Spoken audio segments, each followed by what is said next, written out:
We'll start with Pillar 1. Pillar 1 this morning focuses on the evolving nature of work, deconstructing the shift from a linear career path to fluid, project-based, and tech-integrated roles.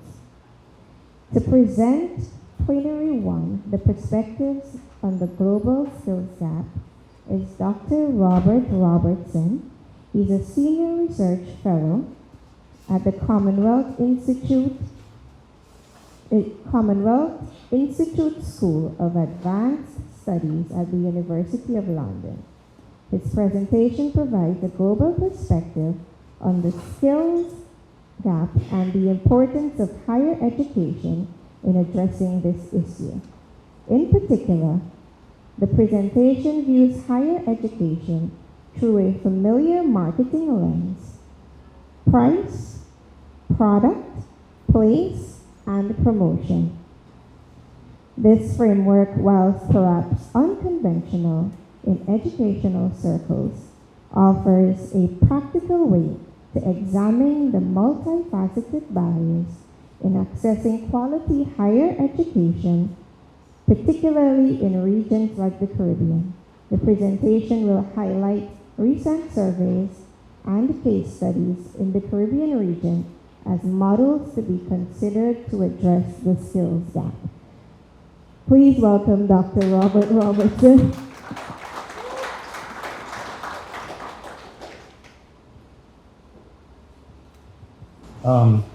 The more important background that I can share with you is I have been a president in 2 different countries in the Caribbean. First of all, in the community college system in the Bahamas for about 6.5 or 7 years, and then at the University College of the Cayman Islands for about 3 years. I currently am resident in Tampa, or I'm sort of semi-retired, depending on who you ask. My wife wants me to work more, but I'm trying to work less. But I work as a special assistant at St. Leo University, and the provost is here as well. I'm pleased, though, to be here today. It's been about a year since we've had conversations, as you heard from the Vice Chancellor, about this type of session, and I can share with you some of the examples from the Bahamas and the Cayman Islands that might be instructive.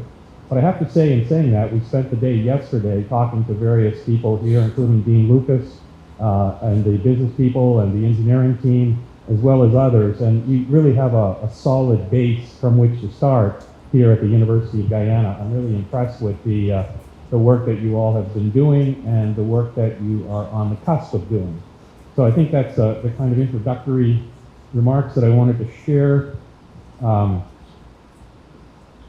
If we can just get this to work properly. Okay. So I'm going to talk about the upskilling imperative. One of the other things that I was fortunate to be able to do in the last year is I was named a fellow of the City and Guilds London Institute. So I have had some work, research-based on skills. And so I'll share that and talk about the kind of upskilling imperative. And I'm going to use that model: price, product, place, and promotion. I know it's a little kind of unique for education institutions to think about it that way, but I use that purposefully because it forces us as educators to think outside the box. And I appreciate the comments by Dean Lucas about change, and the Vice Chancellor said the same thing. So being from Tampa, you'll be interested to note that on Monday, the largest law firm in Tampa, Baker McKenzie, laid off 30% of its workforce. Lawyers, all of them, highly trained, skilled, paid, well, now unemployed. Why is that the case? Artificial intelligence, of course. And so one of the points that both of the previous speakers meant was, and it's not a threat, it's a reality. We all have to learn to skill up. You will hear from the provost at St. Leo University about one of the keys in upskilling students, young people, is that the faculty need to be upskilled to be able to train those new realities. The provost at St. Leo is introducing a program where faculty will have to take artificial intelligence training. I know that's kind of hard for older people like me. I know most of you are younger, but it's a reality. If we want to live in this world and we tell younger people you have to skill up, we have to skill up as well. There's no sense in showing you PowerPoints from 20 years ago when I did my PhD. It's not really relevant to you today. Anyway, I'll use this quickly. So the 3 or 4 major items driving upskilling, one of them is aging. Some people have said to me, that's not really a big problem in Guyana, but it is because countries will take your best people. So even if you don't have an aging population, and Guyana is not too bad in that respect, countries will take your best people. So I am from a Commonwealth country. I'm originally from Canada. Canada loves people from the Commonwealth. They will give you points to come to Canada. And by the way, it's quite cold in Canada right now, so don't get excited. But you can speak English, you're from a Commonwealth country, you have a degree, Canada will get you in almost immediately. Now the US seems to have a bit of a different perspective on immigration currently, but that's got to change because it's going to be an economic reality. There'll be unemployment as a result of aging people out of the workforce. So that's a big issue. Non-traditional learners, as you heard from the Vice Chancellor, increasingly students are not like traditional students coming out of high school. Henry Young is from New England. In New England, the high school graduation rate is declining. There's fewer and fewer students going into high school. The pool of high school graduates to get into schools, like the New England Institute of Technology, is lower.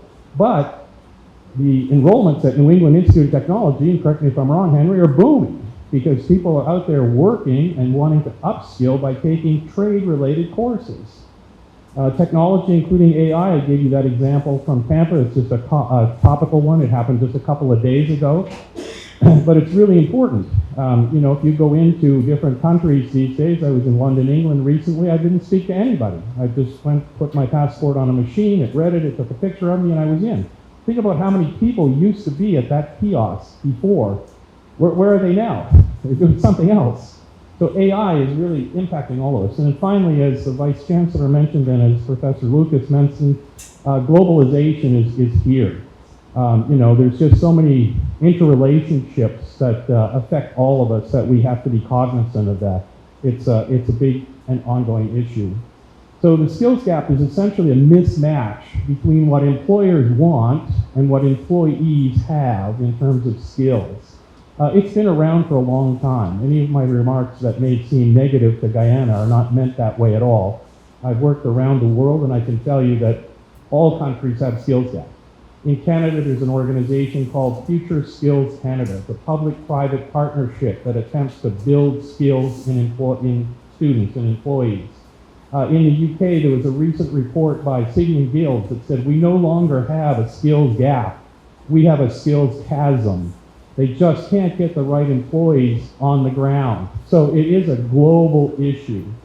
The skills we're talking about are digital skills. And again, hopefully the provost at St. Leo will mention this. He's introducing a program so everybody has to take a kind of a certification series of courses that are digital and force people to learn about some aspects of digital, even if you're in the social science.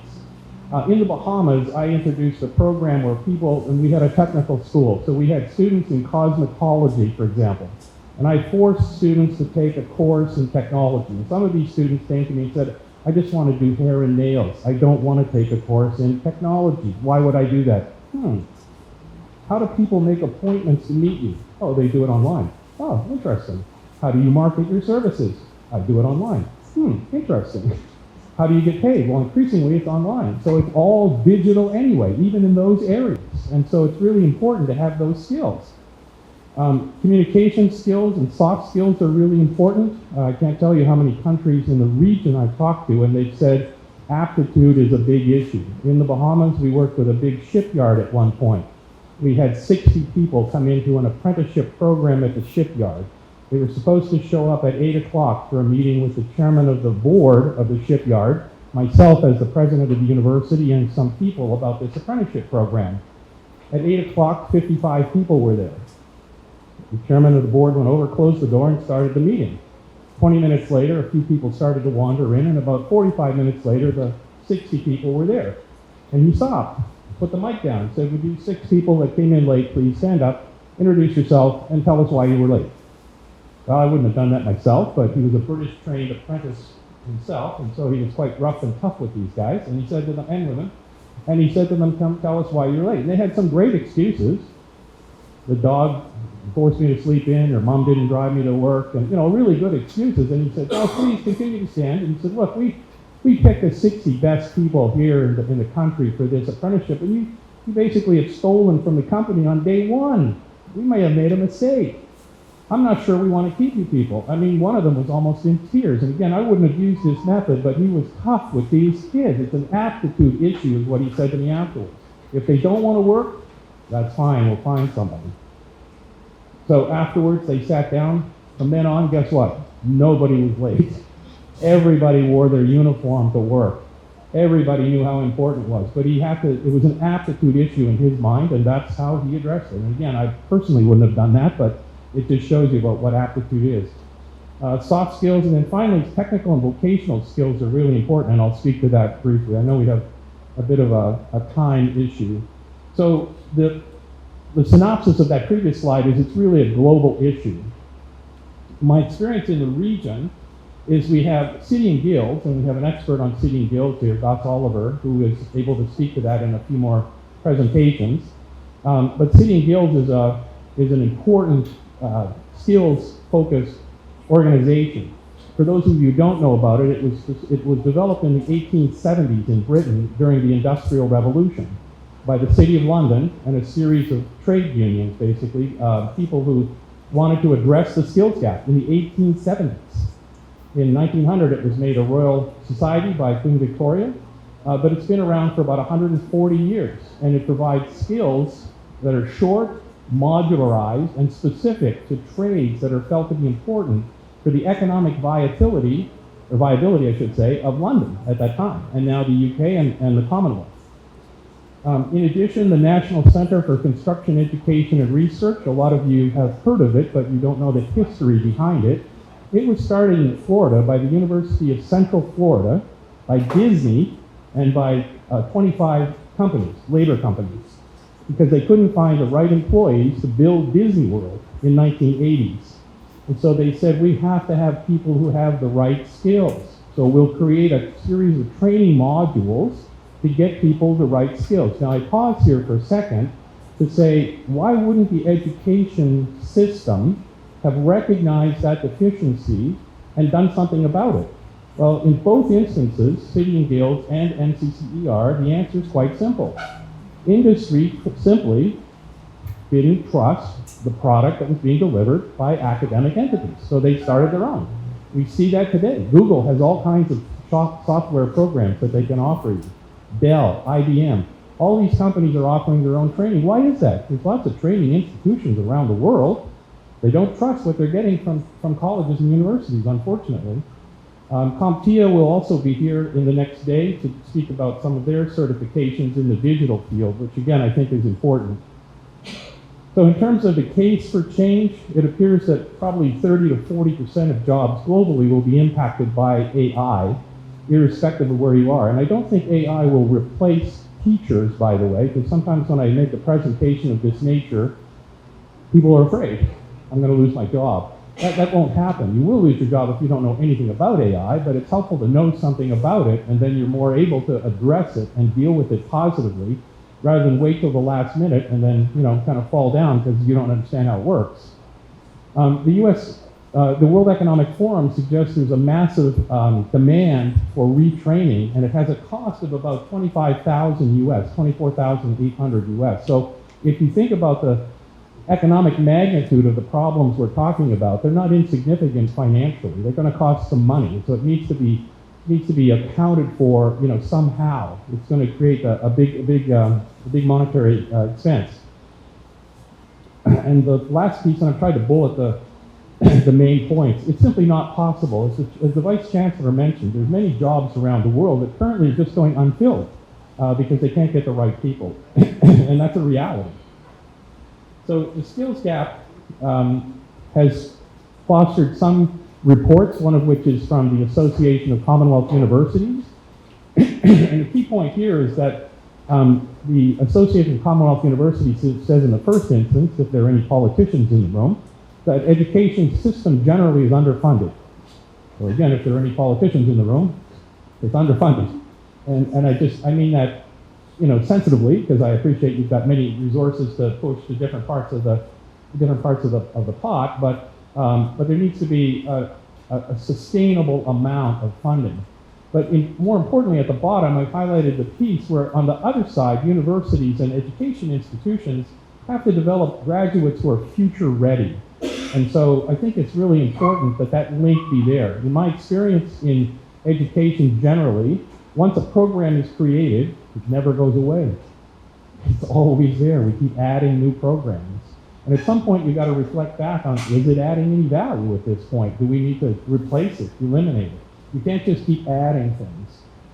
In the Caribbean context, this is a quote that suggests we have a problem in the Caribbean because of the nature of major events, as the Vice Chancellor mentioned.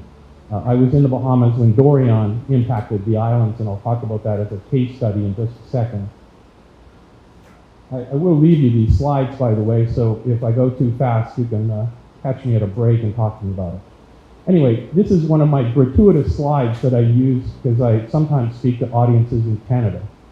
So I show them a nice hotel in the Bahamas on the beach. No, that's not true. This is Baha Mar, 4,000 rooms, okay? A major investment in the region, one of the biggest hotels in the region. So my story behind this is interesting. I was in my office one time in the Bahamas, and I heard all this commotion out front. And all these students were out front, and they were celebrating.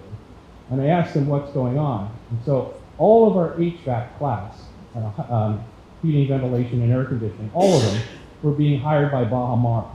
And they were excited, because that's what they wanted to do. They wanted a job. Baha Mar paid well. And I said to them, a lot of you guys are just starting.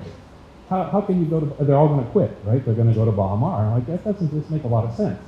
They're being hired for a little bit of the knowledge that they have on the assumption they're going to get the rest. So I actually went to Baha Mar and I said, you really want this? This could be a PR disaster. You're going to hire these people partially trained, half-baked. You really want that? You want the skills, right? Why don't we set up a program where we could actually train them at your facility instead of making them come to the school? You can get points for this. It'd make you look good. And so they did that. So of the 18 or 20 of them, whichever it was, they all continued with the program and got their credential, which was really critical.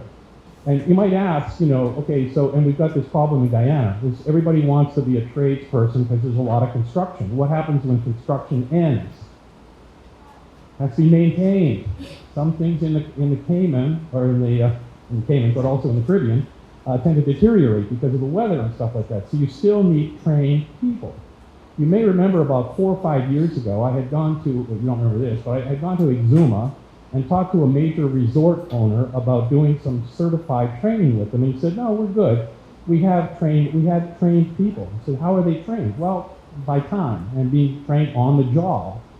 And unfortunately, about 3 or 4 months later, an American couple visited the resort and died because the trainer apparently hooked things up inappropriately. There was a major legal case about it. And of course, in the case, the judge said, well, what kind of certification does he have? Well, none really, but his dad was an HVAC technician and he taught him everything. That doesn't help you in a big case. So now they're all going through training to get trained properly. It's very important from a number of different reasons, including legal exposure. In the Caribbean, there's a number of different institutions. Obviously, UWI is the big one, but my sense is, and the reason for this slide is that generally, we're not really paying attention to the trades, hence this session. So that's why I put this up there. These are a couple of slides just talking about the impact in the region in terms of percentages. But also the bottom one is interesting because one of the challenges in the Caribbean is loss of talent. There are opportunities elsewhere and talented people go overseas. The diaspora from Guyana in particular is amazing to me. There's a lot of people, Guyanese, who've gone somewhere else, and I was pleased yesterday to hear that some have come back to the school in particular. So, but that's an ongoing problem. So the way to address that, obviously, is to try to create job opportunities that will keep them here or in the Caribbean as opposed to going someplace else. Again, I'm trying to catch up here on time. I know there's someone here from the Examinations Council. This was a quote from them, but this points out the big pressing problem in the region from sort of the undergraduate level with respect to numeracy and literacy.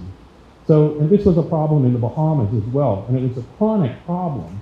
And so the way we addressed it was we started to introduce, software programs. ALEX, for example, I'm not a spokesperson or salesman for ALEX, it's an acronym for a math program. which helps you to learn math online. And you know yourself, if you're in a math class and the instructor looks at you and says, Professor Oliver, what's the answer to this question? You're not going to put your hand up and answer it if you don't know it. It makes you look bad amongst your peers. Now, I know Professor Oliver knows the answer, but still, it's just an example, Professor. I heard table 6 had the heavyweight, so I had to point you out. In any case, ALEX is a self-generated kind of series of activities, and we saw it move grades from D to B in the space of 1 year. It didn't replace the teacher. It was like a teaching assistant. It cost a little bit of money, but it worked. We also used it in the prison. Somebody was asking me about prison training. We trained about 540 people in the Bahamas prison system, which if you ever want to see a prison system that was developed by Dickens, that's where to go. That prison is pretty nasty, frankly. But we had to get some training for these people, because if they got into the prison with a skill. If you didn't give them a different skill, they'd be right back in the prison. The recidivism rate was very high. So we used ALEX and other systems like that to help them to find a different skill. In reading, there's another one called MindPlay, which is very similar. And in each of those systems, as people work their way through these series of modularized, self-directed steps, when they finished, we had a success ceremony for them. You know, patted them on the back. Great job, you're moving forward. And you could see their confidence rise as a result of doing these. So we kind of, thought outside the box, because otherwise, if they failed out, they'd be in the prison at some point. They were going somewhere. The skills gap in the Caribbean, fortunately under the leadership of someone you'll hear speak in a few minutes, from the Bahamas, Felix Stubbs. Felix is the chairman of the National Development Plan. He was previously the chairman of the Bahamas Technical and Vocational Institute. Felix worked for IBM, and he has an analytical mind. You can talk to Felix about things, but perception's not high on his list of things he'll accept. He wants data. And so we actually created a skills gap survey and talked to employers about, okay, well, what actually does this skills gap in the Bahamas mean to you as employers? Tell us about it. So we created the first sort of comprehensive survey. We had a conclave like this to talk about it, much as you're hearing from the VC. And then we went on to do something about it. But the survey in the Bahamas, interestingly, showed that 65% of employees were very disappointed in the quality of the product, the employees. They just couldn't find the right employees to meet the skills requirements that they had, 65%. And it was pretty consistent. 2 years later, we did it again, 65%, same thing. We ran the same survey in the Turks and Caicos, 65%, 66 actually. And so we helped the community college there to do something similar. We then did it in the Cayman Islands, and Paul Puckering is here. He'll explain the Cayman Islands example, about the same thing. So everybody's in about the same range. So it's got to be pretty consistent. And they got serious concerns about like investing in your company when in fact, you're not getting the productivity out of it. Why would you invest in the Caribbean if you can invest somewhere else and get a higher return on investment? It's very important. So in terms of the skills gap in St. Lucas, it's actually in 40 to 50% range as opposed to 65. I didn't do that one, so I'm not sure about the reliability of the data, but I wanted to point that out in fairness. And then 61% of the youth, young people, I'm glad we got young people here today, had difficulties in finding jobs. There's no sense in getting a young person really excited about the prospects of going through a program at the University of Guyana, having the ability to work in Guyana, and then at the end say, oh, sorry, we don't have any jobs for you. There has to be something available there. And so, I know in part this conclave is about addressing that. I'm going to skip a couple of these. The key skills that we're talking about, I mentioned, are literacy, numeracy, soft skills, and technical skills. So let's look at price, and we'll go through the 4 components, and then we'll wrap it up for questions. So one of the things when I talk to people in the Caribbean, they always come up with is price is an impediment to education. I don't think it really is, honestly. It might be in some respects, but there's a lot of money floating around to help students get into education. In the Bahamas, I'm actually a chairman of a scholarship committee. It's called Lyford Key. They hand out millions of dollars in scholarships. Plus, the Bahamas government gives out free tuition anyway. So my point about price, if there's real interest a student can get into school, I think. But the bigger problem, I think, as well, is the experience I have is when you go with free tuition, you see an immediate bump in enrollments, probably in the 20 to 25% range. My question is, what happens at the back end? How many more students graduate? And my experience is the change at the back end is close to zero. So is that really a good investment if that's the case? Now, it might not be all the time. I might be wrong on that, but that's what I'm seeing. The Bahamas has free tuition. Cayman Islands has essentially free tuition, and that's basically what happens. I know you just went with free tuition, so my sense is, and it's not a complaint, free tuition is great, but be careful about seeing it as an output measure. It's an input measure, and it may not work. And I know it's politically driven as well, but so there's limited empirical research on that. And so the other part is the product. So the product might be also at risk. So if you push people into the system and you tell them education is for free, they jump in, they start taking the courses, and immediately the product puts them to sleep. It's not what they want. You get a kid into a class and they're kind of excited, wow, I got free tuition, and you put them into a system where he has to, or she thinks about it from September to December, January to April. Who thinks like that? I know there's some people in the Chamber of Commerce here, and if you were in a business, would you think like that all the time? That's not the way schools should continue to think. So when we started NCCR in the Bahamas, and we had a meeting like this with prospective students and the parents would come up to me and say, this is great. When can we start? And I would say to them, Monday. What do you mean Monday? I thought it would be in September. No, Monday. We start courses almost every Monday. And people could come in and take it. As long as we had a cohort of sufficient size, we'd start when demand dictated, rather than the other way around. Because what we try to do is put a round peg in a square hole. And we tell students, we'll be happy to see you, come back in September. Yeah, sure. That just doesn't work. So the product needs to be more oriented towards the recipient.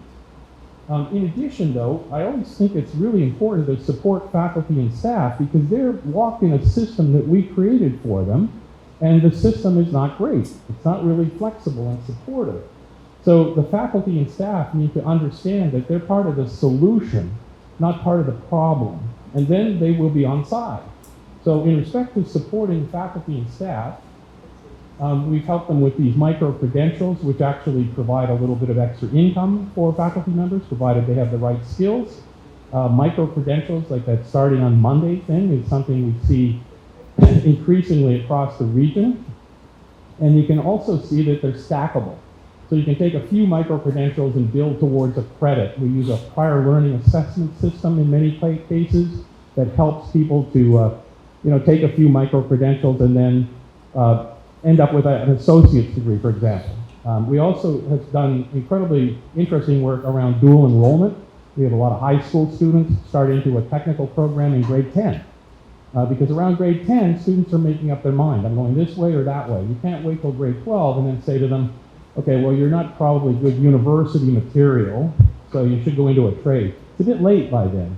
So we actually had students in grade 10 starting NCCER, for example, and by grade 12, they came out and they were ready to work if they wanted to, or continue with some further technical training. But the option was theirs, and that's critical. We all are different. We want to have options that we create, not what you create and give to me. And quality recognition of these certificates is important as well, and again, the provost from St. Leo will address quality in a few minutes.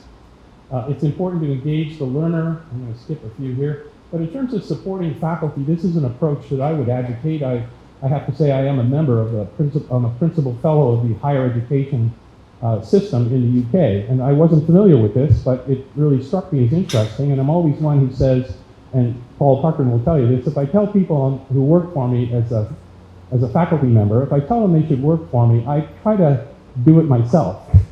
Because otherwise they're going to come to me and say, I'm pretty busy. I don't want to do that. You're not doing it. So I went through this PFHEA system myself. And so what this system is, it's a portfolio-based system that forces you to take a look at your teaching experience and update it to today's kind of standards. And for some of us who are a bit older, and by the way, I'm not 15. I know there's somebody 15 here. I have a long portfolio. It's not a good one, but it's long, just because of age, longevity. And so this one is self-reflective, but it's assessed by somebody outside because you look at areas for improvement as part of the portfolio system. So currently there's over 200,000 fellows in various categories around the world. You could be a principal fellow, an associate fellow, different levels. So it's big in the UK, Australia, India, Malaysia, a little bit in the Caribbean. I think we have 3 fellows now in the Cayman Islands, 2 or 3. So it's a very interesting way, and it's not onerous. That's the other thing, which faculty members don't like it when you go to them and say, hey guys, I got a great idea for you, let's do some more work. They have a lot of stuff to do anyway. Yesterday we jokingly asked the dean of business if we could help him mark papers because he had a lot of papers on his desk yesterday. The fellowship framework, I'm not going to go through that. The other part that I wanted to address, because I heard the news on the radio this morning coming in from the hotel, and everybody talks about online learning. So I am a fan of online learning. It's not going to supplement, or it will supplement but not replace face-to-face. It's very important though in bigger countries. Guyana is a big country. Canada is where I used to work, is a big country. The Bahamas is a big country as well. Now we introduced online in the Bahamas and we had some pushback from traditional faculty members who said, we're not really happy about this. And when I was leaving, I heard they were going to pull back on the online learning. And guess what happened? Students came to them and said, you can't do this to me. I'm a policeman. I work in Exuma. You don't have a physical place in Exuma for me to take training. I'm only posted there for 2 years. I want to upgrade my skills. I have to have online training. If you don't give it to me from the Bahamas Technical and Vocational Institute, I'm going to take it from an American institution. So there are options, and there's tons of options in this region. I can't tell you how many times I'll go to a bank and somebody will say to me, oh, I'm in school, and I would say to the University of Bahamas, the Bahamas Technical Institute, no, I'm Miami, or some American school. It doesn't have to be like that. You have good expertise, excuse me, here, and you need to take advantage of that. And you also can export that, by the way, elsewhere. I was talking this week to a school out of Bangladesh, of all places. They're going to open a campus in Miami, and they have currently in Bangladesh 50,000 students, but they want a physical presence in Miami so that they can authorize their students to get a degree with a, with a U.S. stamp on it, basically. So that's a very interesting way to look at things. So online is really helpful. I know the VC is very strongly supportive of it, but I think it's one of the things you want to keep in your quiver of potential opportunities. I want to get to, this is Moore's Island. So this gets us into the NCCER, which is one of the key things we're here. So NCCER, as I pointed out, is an American qualification. It's like Red Seal in Canada. It's like Sitting Guilds in the UK. We introduced it in the Bahamas, and then we had Hurricane Dorian. And Hurricane Dorian, as you know, was very devastating. It wiped out Abaco in particular. Freeport was very heavily damaged. We actually lost 2 campuses, a number of faculty members and students. Very damaging. It took out about a quarter of the GDP of the entire country. Just before it came, we took the minister to a school in the United States and looked at this NCCER program. And the minister said, this is great, we got to do it. Let's roll it out countrywide. And I said to the minister, let's try a pilot first, just to make sure it works. And he agreed with that because you don't know if the U.S.-based system will transfer into the Bahamas properly. And so we set up a pilot program in a little place called Moore's Island, which had been totally devastated by the hurricane. And he goes, how are we going to do that? There's not even any support for a technical assistance in terms of internet. And I just said to him, Exhibit 1. They had modular phones, and we were able to do it through the phone system. So in the NCCR, the first course is called the Core. It's offered online. With support, students were able to take it. I think it's 60 hours, Paul? 80 hours? The Core? Oh, okay. So it's a limited number of hours, but it teaches you basic construction, terminology, safety, that type of thing. And you get a little card, and again, we had a little ceremony at the end for success. But the point is, it was a test, a pilot. And fortunately, of the 25 students who took it, and by the way, they were about half female, half male, taking this construction course, almost everybody passed, like 24 out of 25. The one person dropped out because they wanted to go fishing. And at the time, all the fishing boats were gone when she started, but she went back to fishing. So it had a good pass rate. And the reason for that is it's modular. If you fail something, you have another crack at it. You kind of work your way through it. But it was quite successful. They then went on to level 1, it's a pyramid, a series of levels above that, more hands-on after the online. Level 1 turned out that they all became plumbers, of all things. And I talked to some of them just recently. Of the group that I talked to, I would say 75-80% of them are still in plumbing, happily employed, as opposed to being in fishing, which is what they were doing, like semi-annually. And they're doing quite well. So the example in Moores Island, at least from our perspective, worked out really well. And that's where the campus was in Abaco. I went through what NCCR is. So the last piece is on promotion. So there is recent research, you'll be interested in this, I sent it to the VC out of Stanford, that says one of the problems with universities is we continue to promote education to the elite. We don't think about the person who, is not aspiring to be a global leader. They just want a job in their community. And we have to be careful about the language we use. And again, give people options. So the study out of Harvard says most academic institutions go only for the high flyers. They don't talk about the bulk of the labor force at the bottom and the requirements for education and training that they have. And that's a general complaint. And this was a very recent piece of research out of Stanford University in the United States. So I just have a couple of summary slides. This comes out of the Cayman Islands, though, and it talks about the power of education. Work, which is a ministry in the Cayman Islands, actually publishes regularly the correlation between education and salary. And so if you're talking to people in high school, and when you talk to them, it's interesting, you ask them, well, what do you want to do? They don't really care, per se, what they want to do, but they want to make $100,000 a year. They also don't want to work too hard. But, so the chart illustrates there is a correlation. The more education, the more salary you'll make. In the Cayman Islands, anyway, and they do this regularly. And they put the salary levels up as well, which are CI dollars, Cayman Island dollars. And I think the output measures that come from that are important. People have to see I'm going to put a lot of time into this and invest in it, like what am I going to get out of it? And it's helpful to see that. In the US, you increasingly see it now as like for plumbers, for example. You can't get a plumber to come to your house for less than $250, and that's just physically coming to the house. You might not do anything.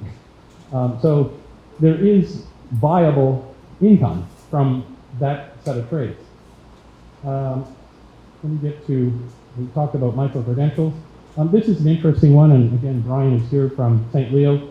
In the US, there's a significant number of universities that are in a cash crunch because of some of the things we talked about. And so one of the things I think needs to happen in education, there needs to be a paradigm shift, as Professor Lucas mentioned, to look more at what people want in terms of workforce readiness and capacitation. So in terms of summary, AI is really significant.